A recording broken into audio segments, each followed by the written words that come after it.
Hey everybody, my name is Marcus, and in this video I will show you how you can simply add someone to your favorites in OnlyFans. So let's start. The first thing you want to do is just be in OnlyFans, and I know I'm going to click here on Dave Smith, right?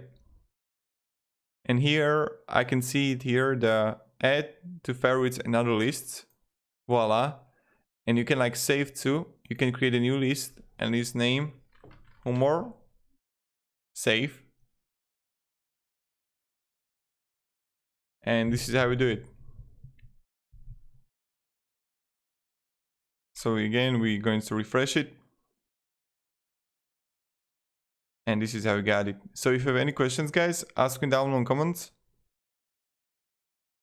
Humor. And you can see right here. If you have any questions, ask me down in the comments. I'll be really happy to help you and provide you some guidance and stuff like that. And yeah.